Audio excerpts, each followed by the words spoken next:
Hello everyone, in this video we're going to look at Lululemon. I was going through some stocks on my screener and this one kind of popped out at me. And the reason is that we've had this really big decline in 2024. So Lululemon has dropped about 40%. It was a little bit lower recently and it had a bit of a pop following the most recent earnings, but it's coming back down. And that's not actually why this popped up on my scan, but it's just kind of interesting. When we look at the last few years, it's been a little bit rangy and choppy. And yeah, kind of at the lower part of that range between about 300 and 350. And if we look at the more fundamental side of it, we can see overall earnings increasing, a bit of a drop in 2023. That's expected to recover in the current year and the year after by quite a bit. So over the next 10 years, analysts predicting about 11.7% EPS growth per year. For comparison, S&P 500 stocks, the median expected growth rate for S&P 500 stocks is 9.4. So Lulu is still growing at a greater rate than the S&P 500. And I bring that up because if you just kind of want market returns, then just buy the S&P 500. But if we want to potentially make a little bit more than the S&P 500 or potentially make more, then we'd want to look at companies where they're growing their earnings at a more aggressive rate, because that generally correlates to a higher stock price or better stock performance. You can see over the last 5 years, increased earnings 26.8%. That is the average. Over here, you can see what the actual earnings numbers are. So even though there was a drop in there, on average, you can see some pretty big jumps in earnings. So that's good. You can see kind of these next few years expecting earnings to grow. The first quarter and the second quarter this year already higher than the year prior. An A financial health rating, so really solid. That's the highest it can be. That's from Morningstar. And so that's just looking at the financial health of the company, so very strong. They've been buying back shares, which is nice to see over the last few years. It's been between 1 and 2%.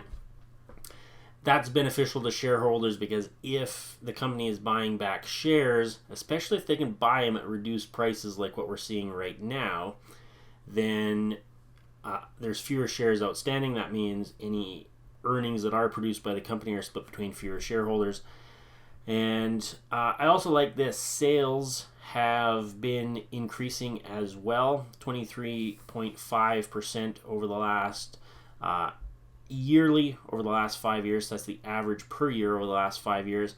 And we like to see that along with earnings. So sales, you can see the sales here just increasing each year, revenue increasing, because if only one's increasing and not the other, sometimes that can signal some issues. But if revenues are increasing and earnings are increasing, that's a better scenario that I like to see. But here is what I found quite interesting, and the reason why it popped up on my scan.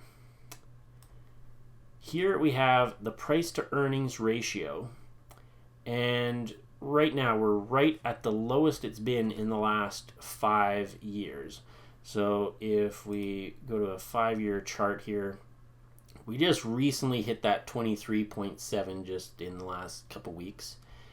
And going back over the last 5 years, it has never been that low. You can see kind of lower values are around the 30 mark, and we're down below that 25.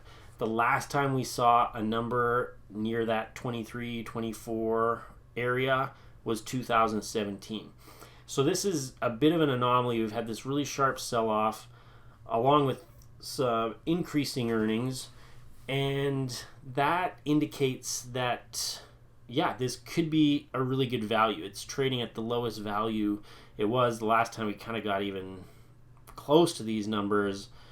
You know, it can be choppy. It doesn't mean it's going to go straight up after it hits a low valuation. It took a while, but some choppiness. You know, this was a pretty good area to buy when it was lower. COVID also a good area to buy when it was lower, had a little bit stronger, quicker run after that.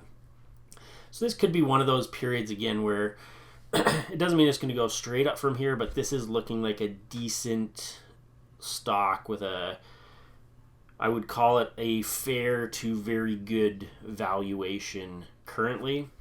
And yeah, there's not many opportunities in the last 5 to 7 years where you can buy Lululemon at this kind of valuation. And that comes with, a bit of a caveat that, like I said, it doesn't mean the stock's going to go straight up. This assumes that earnings continue to increase in the future. They're probably not going to increase at the same rate they did before. Where was that? Yeah, so they were increasing at 26.8%. Probably going to see this a little slower growth in the future. It's hard to keep growing at the same rate as a company gets bigger, but they're still growing more than most S&P 500 stocks, or they're expected to. So, you can take from it what from you will. And, this isn't a buy recommendation per se. It's just something to look at and consider if it's something you want to get involved in. So, great PE valuation. Not without risk. Yeah, earnings are dropping. They're not dropping. They're increasing at a slower rate than they were in the past. There's the possibility that the stock could keep dropping, that the PE could get even lower, and then, maybe 20 or 30 becomes the new norm, as opposed to, just kind of getting down here and then having these big rallies in the stock price. So it's not without risks, of course, but then, as we discussed, also the technical picture kind of looks interesting down here, buying it here. If you look at 2021, 2022 earnings, we're significantly higher than we were back then. Again, people's expectations about the future were different. They were still thinking the company could really generate these big EPS growth, which they did. So now, it's a little tough to assess what investors are going to think. But yeah, this just popped up as a interesting idea, both technically and fundamentally. One of the best one of the best valuations to buy Lululemon in the last 7 years.